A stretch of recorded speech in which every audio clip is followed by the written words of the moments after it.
Come on, class, let's go.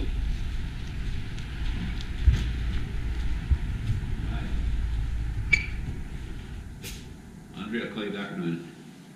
Yeah, I have to go to class. Yep, let me grab the door. All right, let's get to it here. Today we're going to talk about Campbell's taxonomy of performance. We're going to jump right into a review and how that's connected to the subjective task performance, objective task performance, and contextual performance. We're going to talk about graphical rating schedules and how you can evaluate in our appraisal format at work. We're going to pan this thing out. I'm going to start jumping around right now, and I'm going to connect again these three subjects. This is from our past class, our past two classes. We're going to get into this section, and then my stitching of it together will really allow for you to understand some of the counterpoints I'm going to make. So I'm going to slide this way, and let's give it a go. So Campbell's taxonomy says a bunch of stuff. Let's do a quick review. It looks at performance factors such as job specific, being able to type a certain number of words, being able to pilot a vessel over 40 feet, being able to, you name it, very specific. Now you're talking about non-job specific. This might be interpersonal skills. We're looking at written and oral as a separate factor, and we're looking at the demonstration of effort, right? So that's persistence over time. Now, I'm going to switch markers for a minute here. Let's talk about subjective task performance, right? This is how it's perceived, right, and interpreted by others. Now this can be an issue because the subjective lived experience that you have as an employee might be very, very different than what happens as an other, we'll call this an other, starts to view you. Even though we have predefined criterion in that criterion domain. Then we have the objective task performance. This is, did you actually do it? So this is without a shadow of a doubt that you figured out the numbers, the net profit, whether or not a certain ad campaign on Pandora worked, whatever it might have been, whether or not you finished a tax return, and we're in the tax season now. Okay, contextual performance is how, within the context of work, by the way, the book mentioned citations that go back to 1997. Hello, we're in 2017.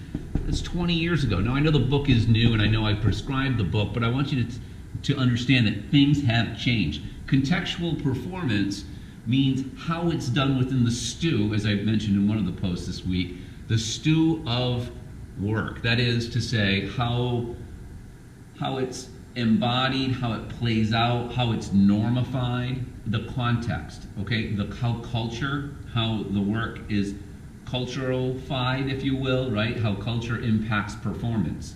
And I gave some examples in a post this week.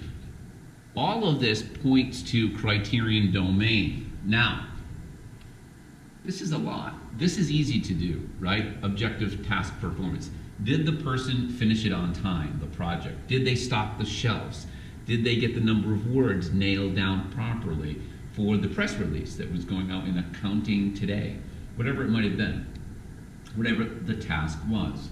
The subjective task performance is how others perceived, and often it's very difficult to divorce the perception over the reality, but it still has an impact on the criterion domain. And then the context, which is that cultural and contextualized way, the embodied way that the actor, the person being evaluated, plays it out. Is that person disruptive? Are they argumentative? Now you might say, well, wait a minute. If we go back to Campbell's written and oral and their sort of whether or not they demonstrated effort, if it looks like they didn't demonstrate effort, maybe that's an issue. But in reality, boy, we could go on and on. And if you like this topic so far and it gets your juices going and you're like, yeah, I'm really energized, you might want to take the advanced culture class that I teach. For now, I'll just stop and say and reiterate that this is the how it is played out within the context or soup or stew of work. So everything that you do is the vegetables, and the stew is what's sort of an output of heat, right, as it mixes over time. I know it's a confusing metaphor, but we're going to roll with it. Now, let's talk about graphical scales. If I'm looking at how somebody exceeds performance or meets performance or is below, it says below, performance, I can look at all types of, in the appraisal part of work, well, let's make sure we spell it right, and I can say, wow, is somebody on time? And I can start to look at appraisals, and the evaluator, right? I'm going to just put E or, not the donkey and Winnie the Pooh. The evaluator has to set these up.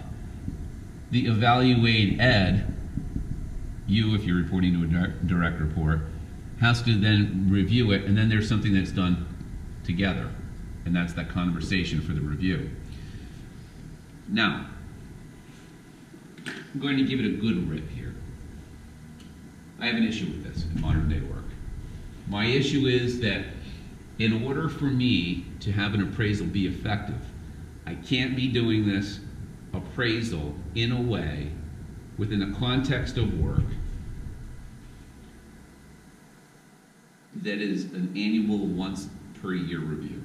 I also have to make sure that what I'm reviewing, or what, as an evaluator, what I'm receiving from HR is really within the current role or aligning with the current role of the individual. Often what happens is roles shift and change. If you're a traditional marketer, now you're doing digital strategy, and what was an effective way to weight your role as a traditional marketer no longer passes muster because you're not doing deadline-based ad creation. You might be actually doing management of affiliate marketing. In other words, how leads come to your website digitally. When I was with Alex and Ani, that was a big part of the business, was really the digital strategy. And we're not going to go into that experience, which was just wonderful, but you know, people's roles change in media today. So the appraisal that you might have used back when somebody was in one role might be different.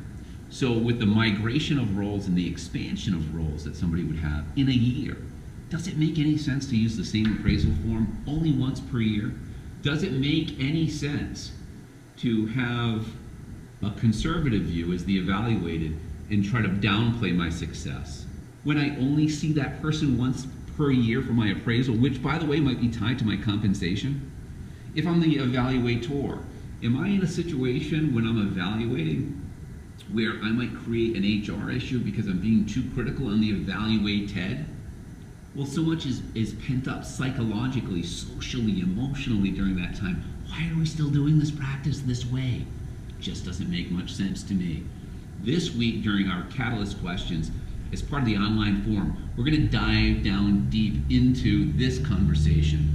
Given all that we're setting up from an industrial, organizational, psychological perspective, from Campbell's taxonomy all the way to the different types of ways of looking at the domain, that particular criterion domain, to the graphical ratings that we might use to evaluate somebody one time per year. Are you getting my message right now? It might not just be enough.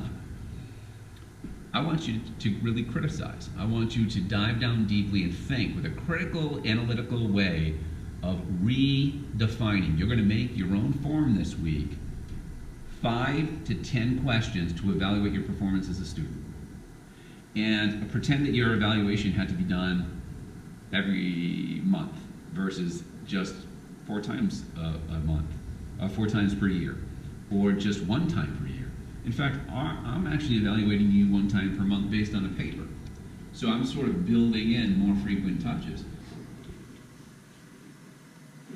Hey, Andre.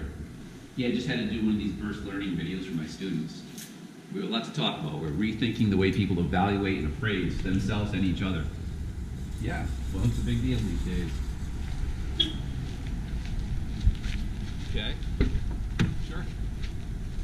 Yeah, I'm going to go down to TACO this week. Yeah, I've got a lot of good students there.